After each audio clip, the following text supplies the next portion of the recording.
Roger Williams, author of Metamorphosis of Prime Intellect, as well as several other books. But we're talking about Metamorphosis of Prime Intellect, and we were rudely shut out by the demons in the servers of Zoom because it was coming through and like it was making like 1980s arcade games sound like Beethoven. It was just, but I think we're good now.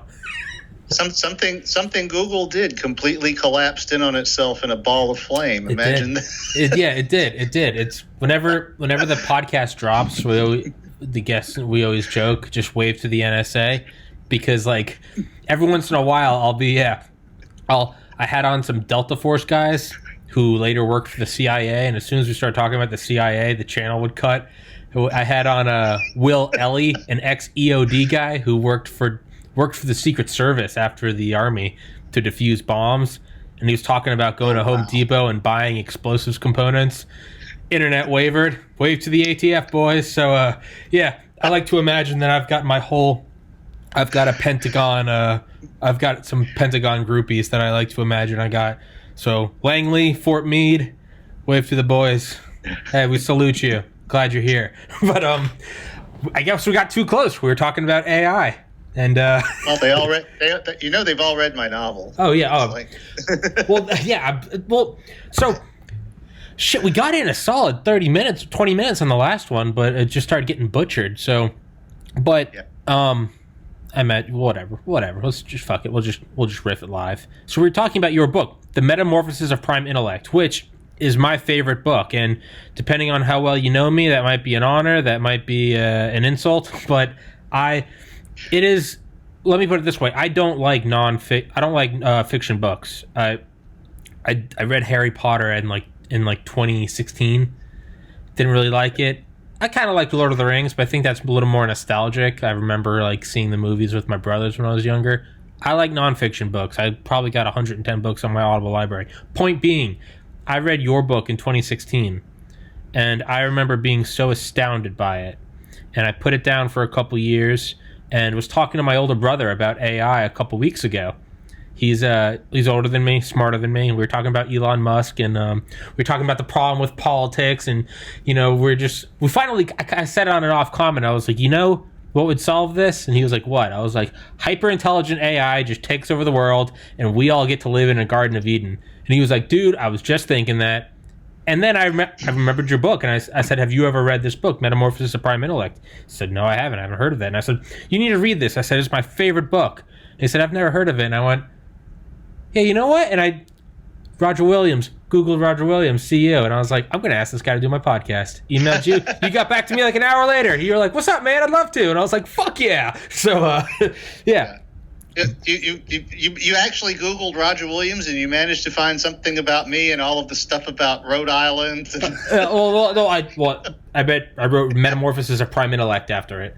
Narrow that shit down. Now, there was a time when I practically owned the phrase Prime Intellect on Google. Yeah. It was like the first 10 pages was all stuff about me. Then Google delisted a lot of my stuff. Fuck them. Yeah, Google is. I've actively at work. I've watched 10 friends all subscribe to my podcast, one after another, and I'll watch the count on my end go up one subscriber. I'm like, you motherfuckers. It's don't you dare go against don't do wrong think, man. Don't talk about anything that upsets the Google hegemon, but that's a rabbit hole that I can go down for hours. So but yeah. With Prime Intellect, so just to continue where we went off on, I'll see if I can salvage the other one. I have the file. But we're getting to what Ray Kurzweil calls the singularity, and what you said you coined before you had ever heard the term singularity was the change, capital C. And right. And the thing is, when I had this idea, the idea that humans could move into a computer environment and live there, yes, was really a lot wackier than it is today. I mean, there were no first-person shoot. Like I was describing, the original first-person shooter was Battlezone, a game where you drove a wireframe tank, and you had one enemy, which was another wireframe tank, and this little universe of polygons and stuff that it could barely render in 3 dimensions. And I remember that Wolfenstein 3D came out, was the first game that a home computer could render a 3D environment, and then Doom came out, which was a lot better.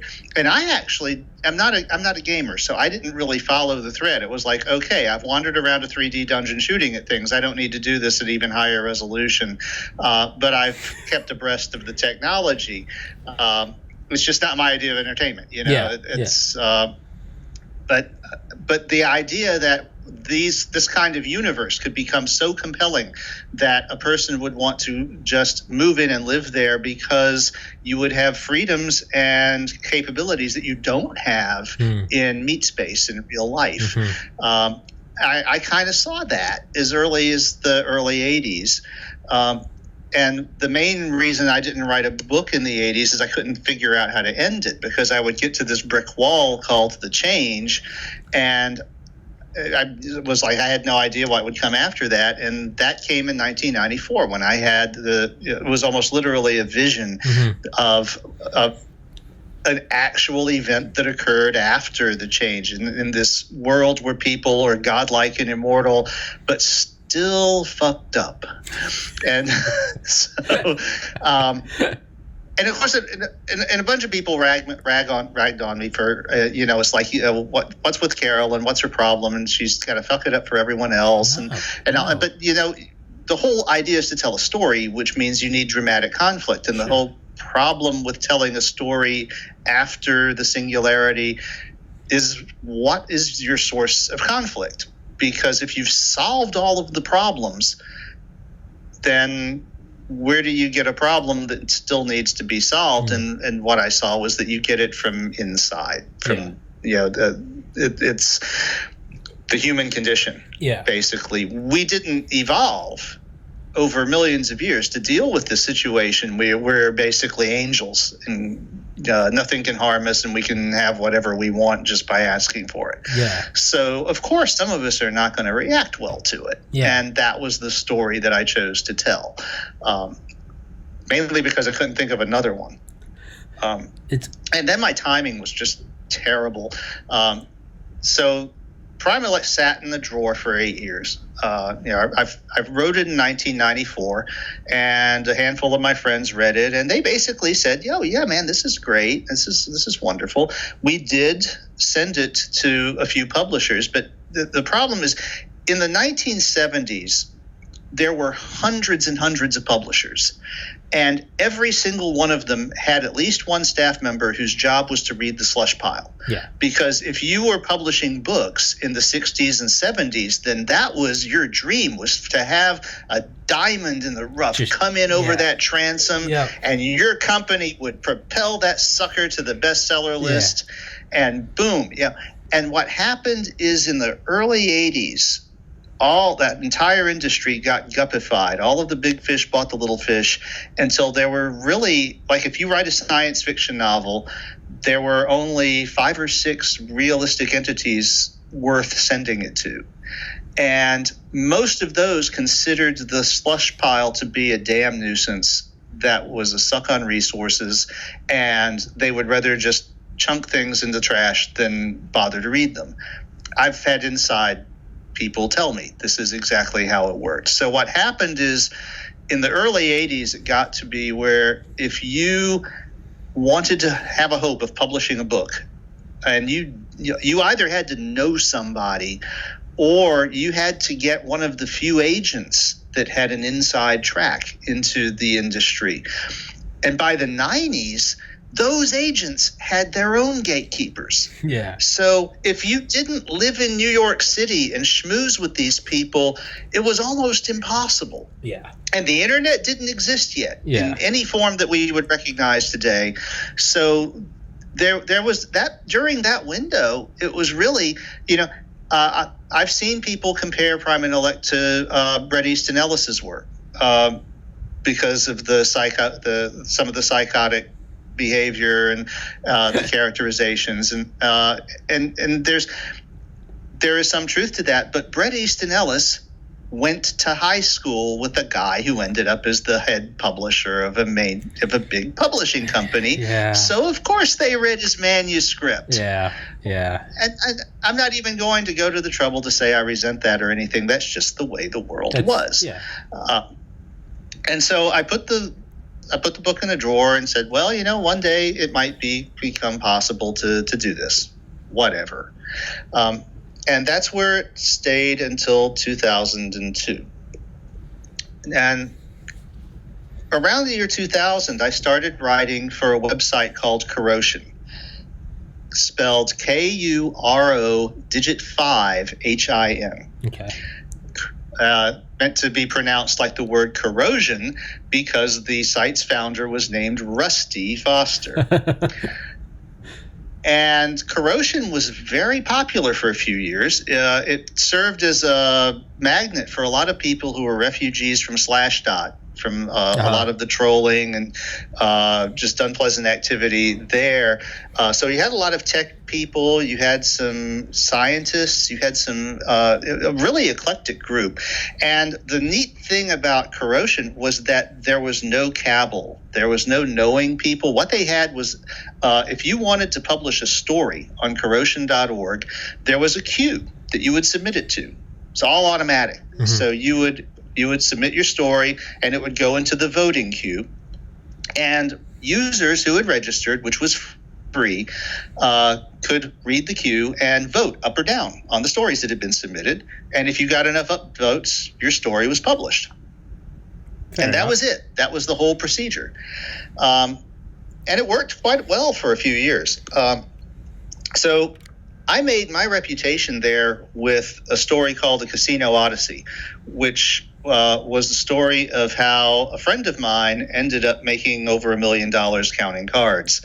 And we paid off our house and did some other neat stuff based on that. But it was an odyssey because we started off kind of naive. It was just having fun, going to the casino, figuring out how to play the games. Then we got into comp counting and nursing stuff along and getting more out of it than we were putting in. And there were tournaments and there was different promotions and stuff. And then the guy we call Blackjack David finally figured out what he was doing wrong, and the card counting started to work. And he's literally the only person we know of who literally started out betting $5 to $25 a hand, low rolling, and parlayed it up to over $1 million in increments. Jesus Christ! And when he reached the point where they kicked him out of all the casinos on the Gulf Coast, he came to us because we had been playing in tournaments and doing other promotional stuff where we had to follow the rules. And he was like, if you guys will play for me, I'll give you half the win. And I was like, I have a real job. But my wife she had been a freelance writer. She wrote for magazines back in the 80s and 90s, and that was a market that was gradually being eaten by the internet. So she was receptive. She was like, so wait, we get half, none of the risk and half of the win. Yeah. So that started a thing where we were hanging out with the high rollers and staying in the comp suites and this whole fairy tale thing. So anyway, I wrote this little series of articles about that, and that kind of made my reputation on the site. And so I started writing the occasional essay. And along the way, I had written another story, kind of the same way I wrote The Metamorphosis of Prime Intellect. I wrote a story for my own self called Passages in the Void. It was about 10,000 words, and it was in 3 parts. It was a story about how the human race went extinct, but were saved by intelligent machines that were effectively immortal and that survived us. And they put together our genome and our ecosystem and reconstituted it so that they could bring us back to life. But they never had faster than light travel. And they realized that the planet Earth was a dangerous environment. Basically, they had a weather control problem that spiraled out of control. That's why humans went extinct. Mm-hmm. So they decided that worlds that had been cast out into interstellar space during the formation of their solar systems would actually be safer. And at the time, this was considered wackier than it is now. Is there an echo in here? Yeah. But now it's known that lots and lots and lots of planets, end up ejected into interstellar space. Yeah. But at the time, it wasn't as well known. And I reasoned that if you had a planet like Earth with a radioactive core and lots of subsurface heat, that you could drill geothermal taps and keep stuff on the surface warm. And so I wrote the story that this is what these machines do, because a world like this is more stable. It's not going to have flares and sunspot storms and solar weather, and the stars not going to get hot and explode and all this stuff that stars do. And over a very long course of time, they seed the entire galaxy with human life. And in the last segment of the story, one of the machines has made its way to Andromeda and has started a world there. And the humans on the world in Andromeda are so removed that they think Earth is mythological. And the whole idea that humans came from that smudge in the sky, that's the Milky Way Nebula, that's the machines are putting us on. Yeah. That's our creation story. So that was a story that I had written for myself, and like the Metamorphosis of Prime Intellect, I had no place to publish it. It was too long for the traditional short story venues. It was more of a novelette. It's a very difficult form to sell. So one day, Corrosion didn't have a fiction section, but one day I dropped it in the general section and said, I know this is a little odd for K5, but vote it how you will, whatever. And there was a huge argument about whether Corrosion should even have fiction, because let's face it, most web fiction is garbage. I mean, speaking as someone who writes a lot of web fiction, most web fiction is garbage. So in the middle of this big discussion on this threaded discussion forum, I just dropped the comment, well, all I can say about this is if you guys hadn't provided me a place to publish Passages in the Void, it would still be in the same desk drawer with my novel. And at that point, it was like, novel? What novel? You have a novel? Could we, read it? And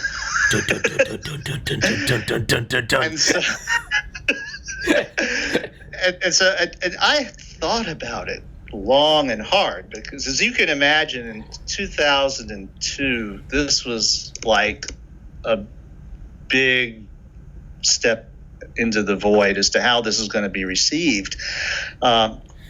But I decided to do it, and corrosion.org actually hosted it for about a decade, which was great because they had really good servers, and when it got /dotted, they were able to survive it. And so a lot of people, I got thousands of emails about the story, and I was expecting a lot of flack because, let's face it, the first chapter is an assault on the reader. It's brutal. That's why I love it. It's brutal. There's nothing held back. That's why I love it. There's nothing held back. And I was worried, but actually most people reacted like that. They were like, "No, this is real," And yes. I the negative reactions I can almost count on my fingers, and a lot of people have said, "Man, this is the best thing I ever read. This is great. This is a lot of them. You should get it published." It's like, well, I've tried that, but again, my timing was crap because at that time, yes, I could get it out in front of the public on the internet. And I had a lot of people who wrote about that. Thank you, Long Tail of the Internet, for making the story available. And all. I had a tip jar, which made a fair amount of money, not enough to live off of. Eventually, I made it available for purchase as a printed copy from Lulu.com, and then later from Amazon. And now it's available as a Kindle and EPUB and all that. My wife has formatted a lot of that stuff. And so I actually made a little beer money off of it. About 2 years ago, an outfit in Beverly Hills actually optioned the movie rights. So really, there is an outfit out there trying to put together a package to sell to a studio. They didn't buy the actual rights. Yeah, I got it on Kindle wife yesterday. Drew that. Really? I got it on Kindle yesterday because I read it online in I don't even remember how I found it online in 2016. I just remember there were a lot. Yeah, there have always been a lot of links to it, but most of my stuff you can get to from my personal website, localroger.com. Shout out localroger.com. I'll pin that in the description. I'll put it in the video description, top comment, all that good shit. Yeah. I've been slinging your book for 4 years. It's... Yeah. Incidentally, a lot of the stories there, I was hosting them myself, but my wife was like, Google's going to delist you. So what you're going to do, they put it on, she had me put it on Smashwords instead of hosting it myself. But if you see something that there's a Smashwords link and you want to read it, you can set your own price and you can set it to $0. So you can just read the story without paying for it. Then Google delisted me anyway. Fuck them. So, good. Yeah. Good. Fuck them. Good. Fuck them. I think that I think you need to keep pushing it, man. I really do. I think that's some of the best shit, though. I mean, some of the best stuff goes undiscovered. It just sits right under the surface. The thing that really amazes me is that it has really pushed itself. I am the world's worst promoter, and I've really just sort of let it out there, stay out there by word, and word of mouth has kept this thing alive in the public eye for almost 20 years now. Yeah. And it's like an outfit just paid me $5,000 for 3 years worth of promising not to sell the strip to someone else. So I can't complain about that, considering the amount of work that I put into it. But my timing again was crap, because in the early aughts, the publishing industry hadn't yet caught up with the idea that one of these viral novels that had already been published on the internet might be worth publishing again on paper. So the fact that I had put it online killed it dead as far as publishers were concerned in the early 2000s. 10 years later, of course, they figured out that things like The Martian and 50 Shades of Grey could maybe make some money and all. But by that time, this was an old property. And so it was just, I don't know what it's like. I think there's still life in it. To respectfully disagree, I think there's life in it. So look at me, right? I'm someone that graduated college in 2013. I got into medical school. Only times I ever read books was because I had to. All right. So as much as I was, an academic, it was because I had to do that to get into school. I never read books. ADD, didn't want to do it, didn't give a fuck.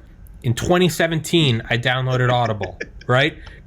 And because you can't see it, right here is a big 4K TV, and I have an Xbox. I mute video games I've played before, and I just play them again, and try to speed run it, whatever. But what I do is I mute it and I listen to audiobooks, and that's how I learn. And that's largely led to this podcast. Not this episode, I mean the podcast in itself, is because I listened to so many books. I was like, I want to talk to these people. So, but there are some books I've had on Dale Comstock, Delta Force, Joe Tedeye, a Green Beret. I've had on some nuclear fusion guys. But none of their books were on Audible. But they were on Kindle. Yeah. And I really wanted to have them on, so I'd read their books on Kindle, and I fucking hated it because I just hate reading. But if I can listen to it, so like I said, dude, I was 26 when I finally read Harry Potter because I was just like, fuck, I got to see what it's about, and it was okay. But if I can listen to it, and go for a walk, or I can listen to it and play video games, I'll listen to anything. Right now, I'm listening to some dry history of like the early code, like computer code attacks in like the 70s. Shit I would never in a million years read. There's a purpose to this rant. Yeah. I finally figured out how to go into Kindle and make my iPhone read it to me. And that was the game changers. I could now have these books read to me. So I take a shower, do the dishes. Well, I'm just listening to a book. So I did that with Metamorphosis of Prime Intellect. It sucks when it's not on Audible because it's a real narrator. On Kindle, I have to use the robot voice, Yeah. But the purpose of that whole psychotic rant was, I think there's still a market for it, in that a lot of people like me like to read but fucking hate reading. Does that make sense? Yeah. We can listen to a podcast. I think you need to narrate it, man. I think you need to narrate it or hire a narrator. I think you would see that motherfucker go through the roof. It's one of the things that we've been looking into. Please do. Please. I'll take it under advisement. Actually, we have been looking into things like that. It's just that my wife has her own thing going too, so she's doing her own projects, and she's actually done most of the adaptations of my works recently. The most recent thing that I did is after Corrosion imploded in the late aughts, because all of the moderation was basically automatic. It was people voting on each other, and the trolls and the people whose idea of fun is ruining everyone else's day finally figured out how to game the system. And Rusty really didn't show much interest in fixing it. So he considered it more like a social experiment. And if it was going to go down in flames, then he was just going to go, okay, and watch it. Yeah. Which disappointed the shit out of a lot of us, because we put a lot of work into creating content for that site. But then around the mid-teens, the server finally died. We don't know what the story is on that, but apparently Rusty got tired of even being associated with it. He's got other things going. So for a while, I didn't write anything because I didn't have a place to put it. I didn't know if anyone would ever read it. And a couple of years ago, I stumbled across the Reddit group r/HFY, which is for humanity. Fuck yeah. And it's a writer's group for stories that are about the awesomeness of the human race. Okay. And it was inspired as a reaction to the movie Avatar, where humans suck. And we're the bad guys. We're the cancer. We have terrible morals. Okay. And so, there was this really famous meme / rant a year or two after the movie came out about how real humans, we're going to kick your ass. We're going to come back. And it's like, and your come by ass shit. We're going to mess your shit up and take your stuff that we want. And all right, well, that's one side of it. But what I saw was it was a very friendly group. They had a lot of people writing for it. They were enthusiastic. So I thought it would be fun to check. That's not my philosophy. I'm not a humans rah-rah or big pro-military guy myself. I'm more of like the E&M Banks left wing of the science fiction community. Sure. But I thought, well, it would be kind of fun to explore how awesome humans can be because we're compassionate, we are empathetic, we are talented. We do shit that doesn't seem possible all the time. And I wrote a couple of one. In fact, the very first thing I wrote for HFY was actually a spin-off story from the Prime Intellect universe, set after the end of the story, because I don't know if you read any of the follow-up stuff, but I do have plans to write a sequel. I did not know that. I've had those plans since 2002, so don't hold your breath. You will get very blue if you do. Okay. But I do have a story in mind and characters, and I know what happens to the characters who are in the original book. The problem is that it got very difficult in the writing to do a couple of the things that I wanted to do with these characters. I'll just leave it at that. Okay. Hanging in air. But one of the things is I just finished a large project on the Reddit thing, and my current plan is now to take that energy. I've gotten a renewed interest in writing from it, and maybe direct that back at the whole sequel project thing, and see if I can maybe finish it this time. But what I ended up doing on Reddit was I started what I originally thought would be a one-off story called The Curators. And the theory with that is that I'm a big believer in what's called the rare earth theory of planetary development, which says that life is probably common in the universe, unicellular extremophile life. Okay. But life like us, complex life forms, are much more rare because it took an extraordinary series of coincidences to make Earth a viable environment over a very long term of billions of years for things like us to evolve without getting disrupted by one of many possible forces. Mm-hmm. So for the curators, I envisioned this species that has been making worlds for 7 billion years. Okay. World isn't viable unless it's the right size. We go into a forming planetary system, make sure everything's cleared out in the right way. It's not viable unless it's got a moon, stabilize its rotation. So last thing they do when they got a good planet forming is they engineer the final engineered collision that makes a moon. Usually it works. They do it lots of times. So every once in a while it doesn't. So this race of the curators has been doing this since before the solar system was a shockwave traveling through a cloud of dust in interstellar space. Dust, yeah. And the story begins with we've just discovered faster than light travel, which is an Asimovian fold drive type of thing. It's like a teleporter that can teleport your ship. So your ship instantly disappears here, reappears there. No violation of relativity involved. No time loss. But some aliens show up. Man, we noticed you were doing some dangerous experiments here. Thought we'd make sure everything goes okay. So we find out that there's a galactic culture. There's a whole galactic civilization. And one of the things that these beings all have in common is that they share the mark of the curators, which is 2 equilateral triangles point to point. Yeah, so I guess Black Widow spiders were curated. But this alien walks into a dermatologist's office. He's our hero, and says, "I hear you're you're your world's biggest expert on your dermis. I want to know where this mark is on your people." And he's like, "We don't have that." Well, it turns out that humans weren't curated. The curated species are given all these gifts to direct them as their technology evolves and everything, and we weren't.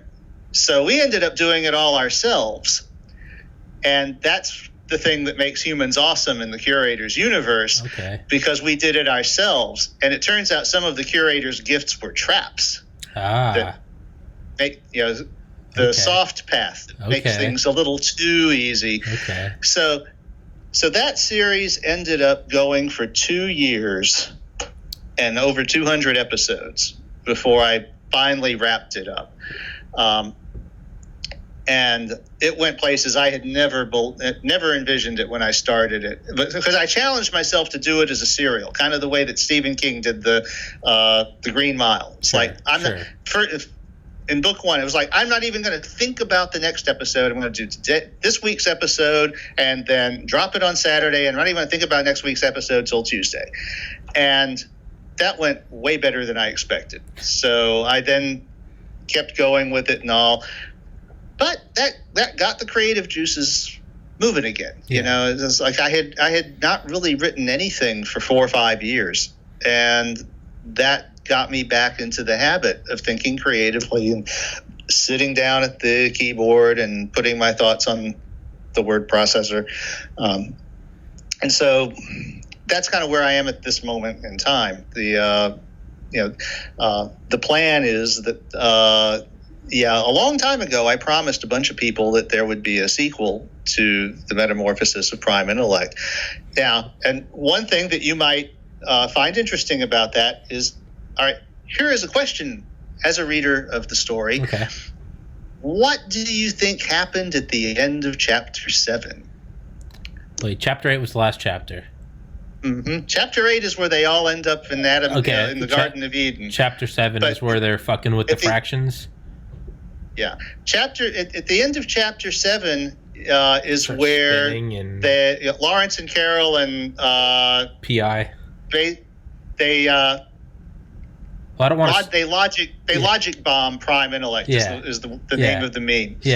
And so the world comes apart, and then in Chapter 8 they wake up in this unpopulated, no technology universe.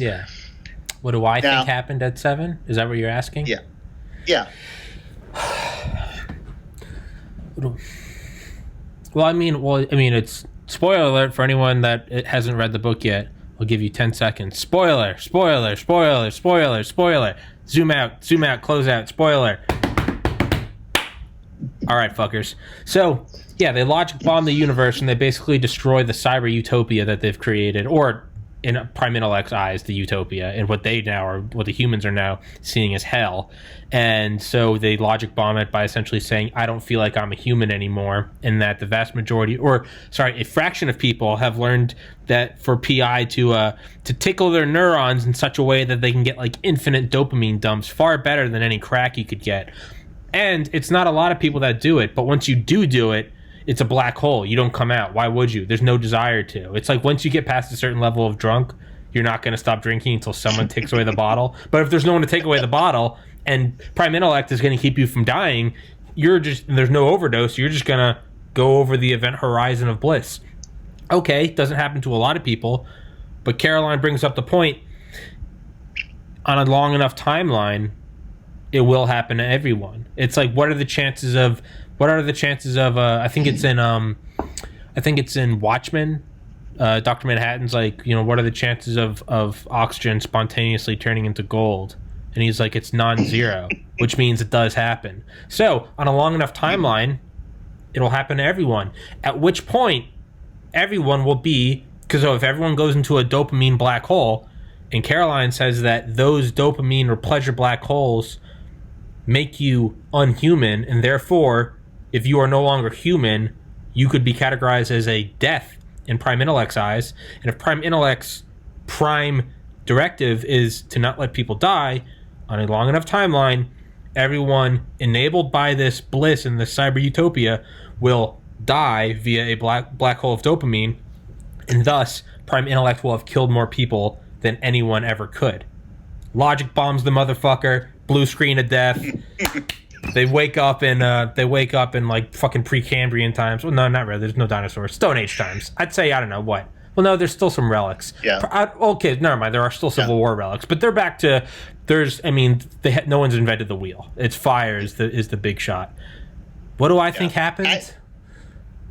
I was just prefacing that for everyone that hasn't read it. I guess I never thought about what happened. I just kind of, I don't know. I just bridged the gap, and I was like, yeah, it fucking exploded. Okay. Now that you've asked that, though, I'm thinking, are they still? There's another way of looking at it, isn't there? Is this like the ultimate death jockey contract? Is this the ultimate? Are they in a cyber? PI has created the ultimate. Is that what you're getting at? That would be a possibility. That would be a possibility. Ah, you bastard! You're teasing me. That's one thing I was thinking of. That's one thing I was thinking. I'll tell you a funny thing about that divide is that among the people who got in touch with me in the years after I put it online, people that I discussed that with seemed to split almost exactly 50-50 as to whether they thought the fall at the end of Chapter 7 was a thing that actually happened versus whether they thought it was a giant put-on job by Prime Intellect and its ham-handed way of doing psychotherapy to try and fix Caroline. Well, the fact that I've said there's going to be a sequel resolves that. Okay. Obviously, the universe didn't come to an end, and they will wake up after they die in She's gonna be so pissed. Some other circumstance. She's going to wake up, and she's going to be in the White Room. She's going to be like, God damn it. Yes. But that makes sense, though. That makes sense. Have you ever read any Alan Watts? Sorry, I know I'm interrupting you, but I get too excited. Have you ever read Alan Watts? He's a philosopher that died in 1973. The name is familiar. I'm not putting the finger on it, though. Not important. Great author. If you tell me what he wrote, I'll probably recognize. He wrote a lot of. It's all.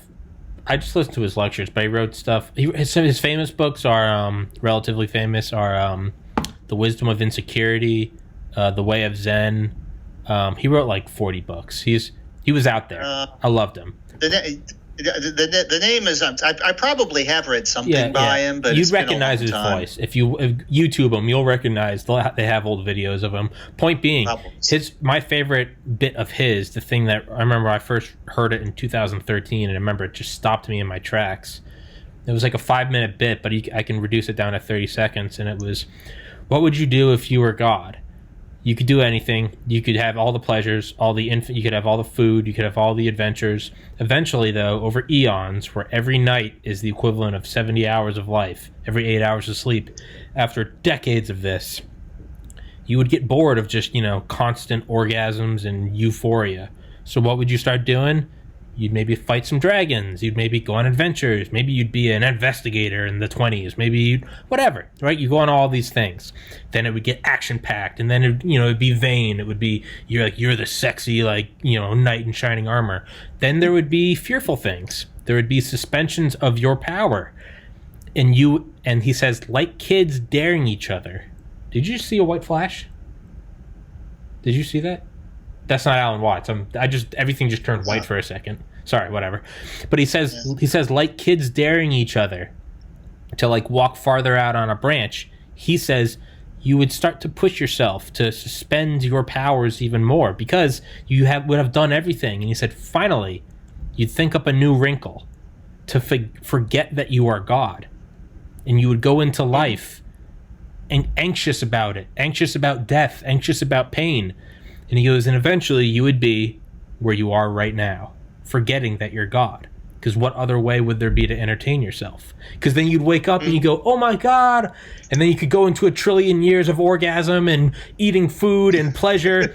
and then eventually over the eons, you would be like, let's forget what it's like to be God again. It would be scary. Lather, right? rinse, repeat. Yeah. I mean, you have infinity. There is no... So I was thinking about him today while reading Prime Intellect, Metamorphosis of Prime Intellect, and I began thinking, I was like, does that not seem like the ultimate death jockey contract? A contract where you don't know it's a contract. You wake up, what does she say? Caroline, I think we're mortal. Oh, fuck, It's, look at the refracting light. I don't think this is a simulation. I think it's real. What better way? Because what are the things they talk about loving? How that it takes a long time to get a tattoo. That you can't have food instantly. That it's little shit, and they are coming to appreciate it. And even at the very end, what does she think? If I could snap my fingers and turn young to help these people, I would. In her final moments, she completely abandons her entire, fuck technology, because she goes hardcore. She goes hardcore, edgy Luddite towards the end. She's breaking bow and arrows, and she's like, no, fuck science. Towards the very end, what are her final? It comes out. The mask falls off, and she goes, I wish I could be young again. But then she doesn't. She slips into darkness, and I think that's what it is. She's going to wake up, and Prime Intellect's going to be like, how'd you like that? How'd you like them apples, bitch? It's going to be something like that. Yeah. I get excited. Sorry. Actually, it's a segment that I already wrote in the sequel before I got to the point that was hard to write. Lawrence, of course, dies first. Okay. And so he wakes up first in the rather complicated afterlife, which is not... He doesn't just go back to cyberspace. It's more complicated than that. But his first reaction when he realizes that he hasn't actually died is Carolyn is going to be pissed. Oh, no. The wife's going to be so angry. The kids aren't real? Oh, no. Wait, are the kids real, or are they simulation? No, they're real. Okay. They're actually more real than you realize, as a matter of fact. Okay. There will be all of the characters that appear in the first book appear in the sequel as well, and we find out their fate and what happened to them. Plus, we have some new the new couple from Hell that actually does what Lawrence and Carolyn did not do, thus making life even more complicated. I'm excited. Too spoiler. Not to get too spoilery about it. I am excited. I'm getting jumpy. Yeah, Caroline's gonna be pissed. But I think that's awesome. Though that's the only thing that could make it. Because I was thinking about that today. I was driving to the bank, and I was thinking. I think Elon Musk said it. He was like, "You have to understand." He's like, any preemptive thing we can think of to nip AI in the bud, put it in a Faraday cage, air gap it, whatever. Anything that we can think of something that is human intellect or smarter can also think of, including that notion.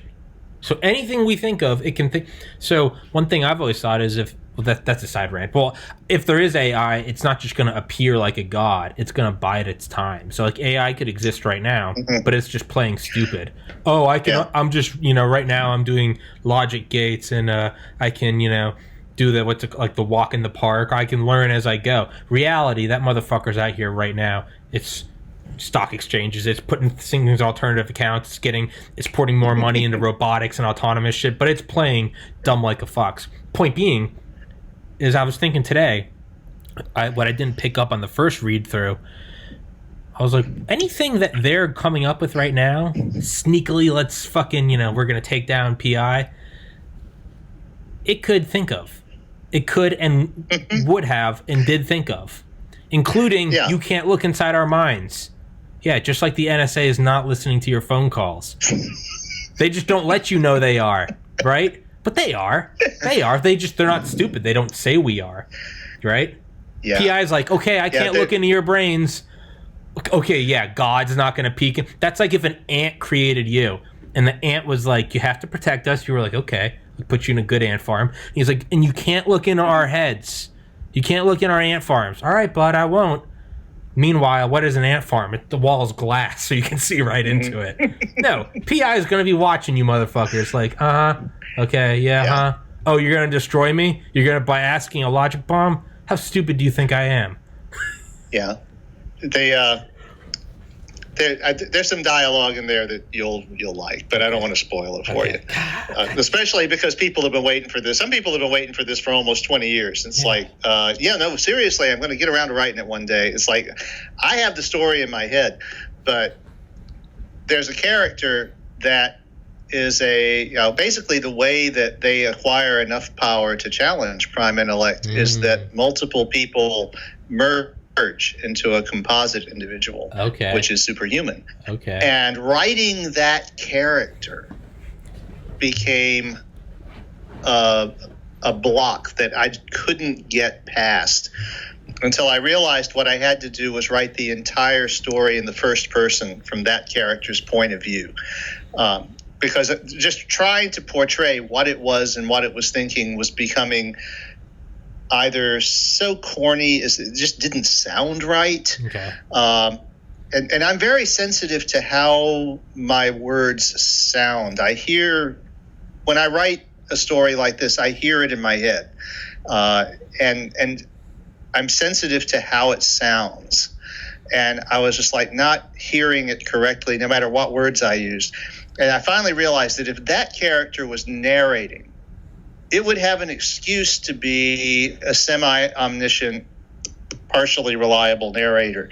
And that would make it possible to tell the story without constantly harping on, well, now this is actually 3 people. Now this is actually 5 people that have merged into a single consciousness. And sometimes one or the other of them is actually the one that is guiding things and using its talents to advance the situation. But that meant that I had like 8 chapters at the time that I had to go back and rewrite, which I did some of. And then that was when Corrosion just imploded. And I was like, why am I wasting my time on this? I'm not going to... So anyway, so now I'm back in the mood to actually write it because, like I said, I've also had a movie outfit option it. I've had people still being interested in it after all this time. New readers. It's just like it won't die. It's just I keep getting like one day you email me. It's like do my podcast. Yeah, sure. It's like, yes. Actually, it's funny because I was born in 1964, so I'm 56 years old today in 2020 as we're recording this. But that means I was your age now when I wrote this story in 1994. I was 30. Yeah, dude. It's staying alive. But to me, that's all the more reason that it's only a matter of time before it fucking, truly explodes. Is that if it survived that long, without you, like you said, not promoting it. To me, that it's just I don't think you can. Yeah. I think it will grow and it will. I think it can't be killed. I think it's only a matter of time. It's too good. Yeah, I mean, the ideas show up now and then, but I don't know if you ever saw the unfortunate movie Transcendence. Yes, with Johnny Depp. Yeah, I watched that. Actually, I watched that in 2016. I might have watched that after Prime Intellect. Actually, that might have inspired me to watch it. I had a number of people, my own readers, ask me if I was going to do anything about being ripped off so badly, because it's not only is there so many ideas from Prime Intellect in there, when it switches over to Johnny Depp being uplifted and scanned into the computer, that is almost entirely stolen from Mortal Passage, which is from the Passages in the Void cycle, where in the third story in that series, we find out that the AI that saved humanity and all that I described earlier is itself an uplifted human that was scanned into the computer, because when they tried making AI, they were all homicidal maniacs. So they finally got to this helicopter pilot who was almost killed in a crash and scanned him into the machine, and he becomes the basis for all the actual AIs that save the mortal humans. And a lot of the details in that story are in the movie Transcendence. It's like, if you take motherfuckers, bastards. So it's like you've got Prime Intellect, Passages in the Void, and then the last third of the movie sort of rips off the rest of the Singularity community and all the ideas that they've had, which I've been following because I've been ever since the novel came out. Of course, I've been one of the hobby horses of the people for whom this is a big deal. I think it was Ben Goertzel who said, it's kind of a rite of passage. If you want to work for my company, you've got to read this book, because if you, it's just, we have to know how you're going to react to this. This is important ideas, and we're dancing on the edge of this. So, one of the other ideas that you had kind of flirted with is the oh shit. You good? Yeah, it's just the train of thought went off the tracks. No. AI, Johnny Depp, Alan Watts. There's a guy named Eliezer Yudkowsky, who is he runs a website called lesswrong.com. And for a couple of years, I regularly participated in an IRC chat where he was also one of the people who would hang out. And he wrote a lot of theoretical stuff about what they call AI friendliness and what would be necessary for the AI. And I remember what it was. You were talking about how whatever you think of, the AI will also think of. Eliezer is the guy who came up with what's called the AI box problem, which is if the AI is in a box, but it can talk to you, can't do anything else, it has no power over the world, could it talk you into letting it out of the box? And he's made a wager with several prominent people in the Singularity community, and he won't let them talk about exactly what happened, but the bet is we will play act that I am the AI, that Eliezer is the AI, and that the Singularity guy is the researcher, and the AI is in the box, and the AI wants to talk you into letting it out. And his bet for dinner or whatever it is that he will be able to talk you into letting him out of the box. And he's won that bet every time he's taken it. Someone who's taken it. Yeah. So that's but he also swears his victims to secrecy, so no one can ever tell what the trick is that he uses to affect this. So you have to kind of guess there, but that's the basic idea. Is that he's basically saying this: if we don't engineer it correctly to start with, then you can't put the horse back in the barn after it's run off and turned the solar system into paper clips or whatever the AI does. Turn the whole universe into a quantum computer. So that's one of the things. And of course, his idea is that we have to do it first. And of course, I'm going back to the 70s and the movie Colossus and the book the Forbin Project as being the first example of this. Is they build these computers to make sure that the nuclear threat is real and can't be stopped, and that it's executed perfectly without human foibles. And these computers turn out to have their own motivations and ultimately are smarter than humans are. And so they basically end up being in the second and third of D.F. Jones' books, Colossus basically becomes a god that most humans worship. Like I said, the movie. I think it was. I was on the movie Colossus when the audio started to go completely sideways. Oh yeah. But Colossus, the Forbin Project, is a really fun movie. If you put it in your Netflix queue or whatever, it was made in the early '70s. It's hilariously anachronistic with the technology, and yet at the same time, it ages very well. Particularly the relationship that people have with this technology, which was considered so fantastic in the early 70s, that they have video conferencing, which consists of a little CRT mounted on the desk and a camera, a Vidicon tube camera mounted on top of that, and everyone crowds around it to have a video call. The future. And these are like, that's the future, man. Yeah, There's video television. The future is now. Yeah.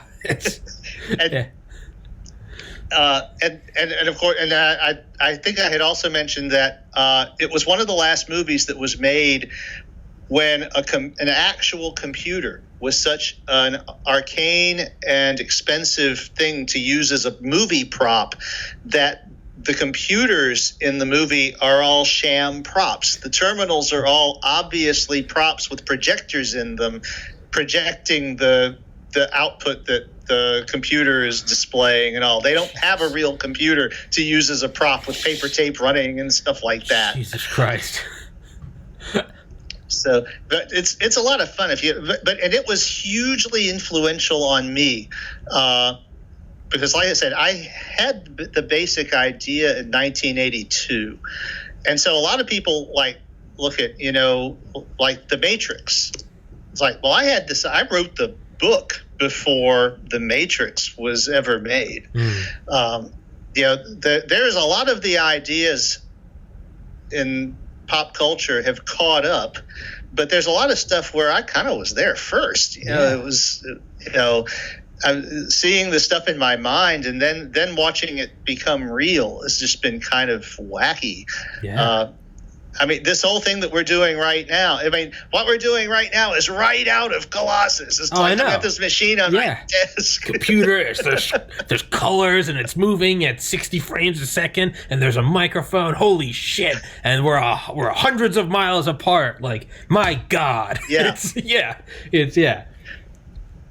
The first podcast that I interviewed for was Cam Riley's Good Day World podcast. Of course, he's in Australia, and I did that in 2006, shortly after Katrina, when the infrastructure here in the New Orleans area was still completely messed up. So I ended up having to call him on the phone, and the phone call dropped halfway through the podcast. But one of the things I said is that if you go back not even very far in human history and look at the fact that I can talk into this little box in New Orleans, Louisiana, and my voice comes out the other end in Melbourne, Australia, a third of a second later, they would go, it's bullshit. You must not have any problems. You've solved everything. If you can do shit like that, that was one of the themes I had with him is this idea, we all tend to look at the universe through the lens of the problems that we are facing today. And it's like, okay, yeah, we got a pandemic, and we've got the economy is getting screwed up, and we've got the Earth's climate is changing, and we've got, all of these things. and they look like such a big deal. You go back to the 14th century and find some peasant in France and tell them about all of our problems, and they're going to be like, but didn't you guys cure the Black Death? Yeah, but you guys have planes. You guys went to the moon. Yeah. You can fly. Yeah. Yeah. It's like, I've heard that analogy. You think these are problems? Yeah. I've heard that analogy before, where it's like, you think the gross domestic product is a problem? Yeah, I don't know what that is. I've heard that analogy before with aliens. It's like we see aliens and faster than light or light travel, nanomachines, and we're like, they're enlightened beings. But it's like, go back to cavemen. Not even like, look at this, we have fire. No, like, show them Wi-Fi. Show them antibiotics. Shit they can't see. And they're going to be 3D printing? Holy shit. They're going to be like, man, you guys must be in peace. Well, actually, we just got out of a 40-year conflict called the Cold War, where we had 70,000 mini suns pointed at each other. Oh, but 2020, you guys are good, right? Actually, about that, we have this, that, but you guys went to the moon in the 60s, and we came back. Haven't been haven't been back since. And then other things crop up, like, we have the internet, but that now there's like cyber warfare. Like it seems like it's the perpetual short sword and shield, and it seems like it's going to be that way forever, unless, I don't know, is there a... Well, Prime Intellect kind of shorted that out. I was about to say, or do we hit a Prime Intellect point where the runaway sword or shield, whichever, all of a sudden goes at light speed, and the other one, the shield, can't catch the sword. It's just instant. It's gone. Yeah. And of course, and another thing, too, is that's the other class of post-singularity story that does go past the singularity, is the dystopic one, where it's Skynet and it's the Terminators, and so there's a conflict there. But all right, that's kind of obvious. Yeah. I always think that's I always hated that idea of the dystopia, because it's like, why does Skynet nuke us? Because humans are a threat. Really? You're god tier technology, and we're a threat to you. You're this cyber fucking electron-based intelligence. It doesn't matter if we destroy this planet. Think Prime Intellect. Where'd you put the servers? I put them in intergalactic space. You don't need the Earth. Yeah. Well, I mean, Skynet can turn the whole atmosphere into, carbon dioxide. It's not going to care. Yeah, it doesn't give a shit. It doesn't give a shit if the water level rises. It doesn't, like, that is so insignificant. That'd be like humans are going to kill off all the fish because the fish are pooping in the ocean. It'd be like, what? We're building skyscrapers. Like, what? We have air travel. We can filter the water. Like, we don't care about the idea that, like, they're going to nuke the humans, because why the fuck does Skynet need a clean biosphere? No, it is. Yeah. It's not biological. No, it could just jump up into just jump to the satellite arrays. It could just sit up there. Just go forever. Jump onto Voyager 2. You're gone. Camp out on the moon, whatever. It's like, it doesn't need us. No, it doesn't. The idea that you gotta wipe us out. It doesn't need us. So what's the deal? Yeah. But it made a good move. But it did make a good movie. Sure. I like. Yeah. So let's wrap this bitch up in the next 5 minutes or so. I need to go get dinner. But so I definitely would like to do another one with you. That would be awesome. But we can set one up. At least now we know how to get the technical. At least now we know how to get it. Yeah, fuck Zoom.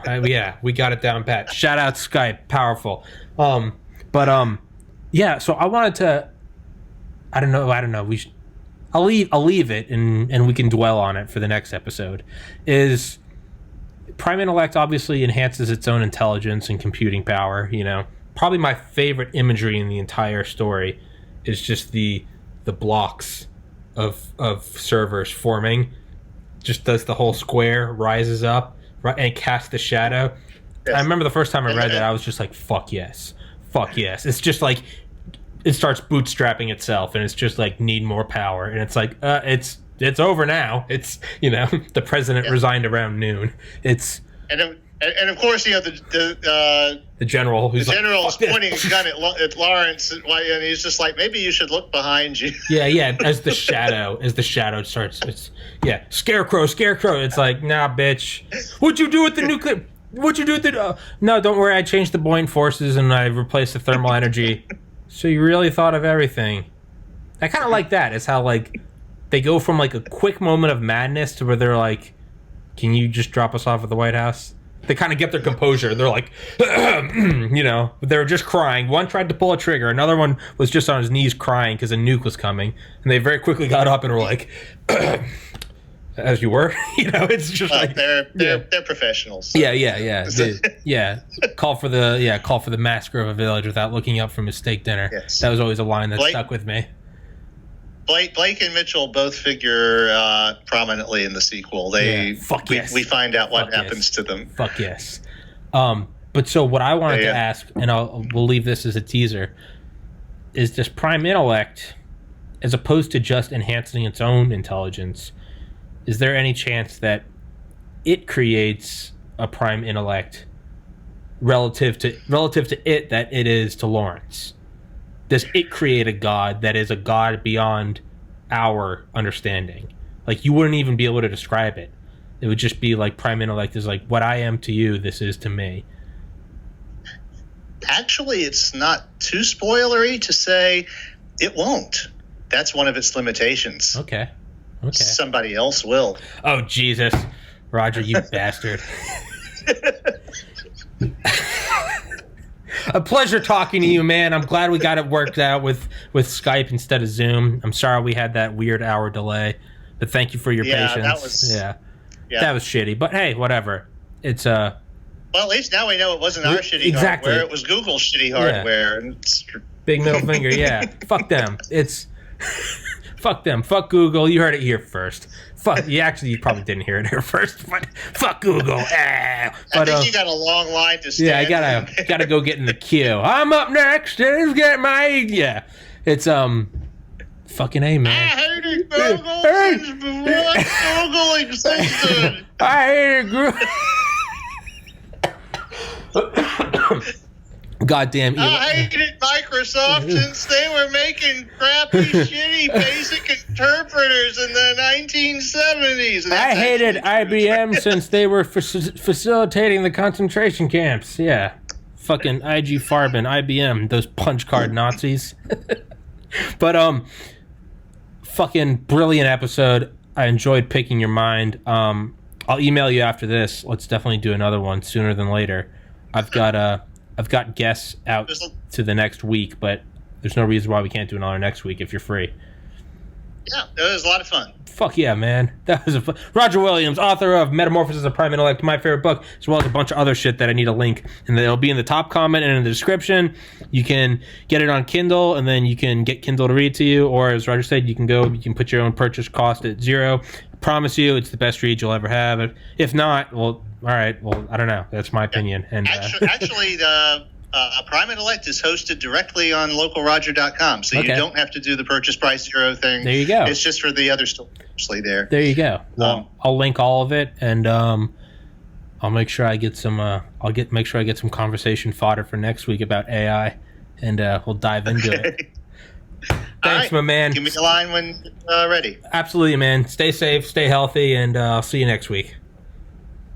All right, dog. Peace.